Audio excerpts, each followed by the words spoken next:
കൂടുതൽ വാർത്തകളും വീഡിയോകളും കാണാൻ ഈ ചാനൽ സബ്സ്ക്രൈബ് ചെയ്യുക. കൂടെ ബെൽ ബട്ടൺ അമർത്തുക. നമസ്കാരം. ജ്യോതിഷ പങ്ക്തിയിലേക്ക് പ്രിയപ്പെട്ട എല്ലാ പ്രേക്ഷകർക്കും ഹൃദ്യമായ സ്വാഗതം.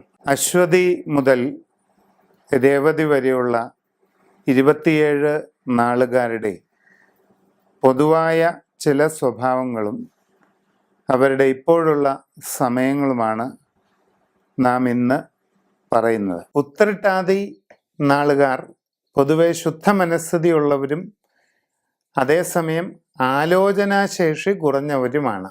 അതുകൊണ്ട് തന്നെ ആലോചനക്കുറവും അശ്രദ്ധയും നിമിത്തം പല അബദ്ധങ്ങളും നിങ്ങളിൽ നിന്ന് സംഭവിക്കാറുണ്ട്.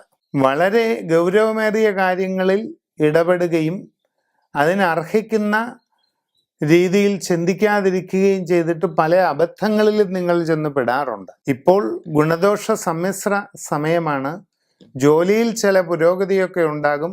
തൊഴിൽ രംഗത്ത് അനുകൂലമായ പല മാറ്റങ്ങളും ഉണ്ടാകും. കൂടുതൽ ആദായകരമായിരിക്കുന്നതായ നല്ല മാറ്റങ്ങൾ കൈവരിക്കാനായിട്ട് നിങ്ങൾക്ക് അവസരം ഒരുങ്ങുന്നതാണ്.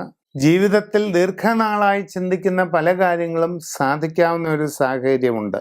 നിങ്ങളുടെ ജീവിതത്തിൽ വലിയ വഴിത്തിരിവിന് കാരണമായേക്കാവുന്ന ചില സംഭവ വികാസങ്ങൾ ഈ വരും നാളുകളിൽ, പ്രത്യേകിച്ച് 2020 വിഷുവിനോടടുപ്പിച്ച് ഉണ്ടാകാവുന്ന ഒരു സാഹചര്യം കാണുന്നുണ്ട്.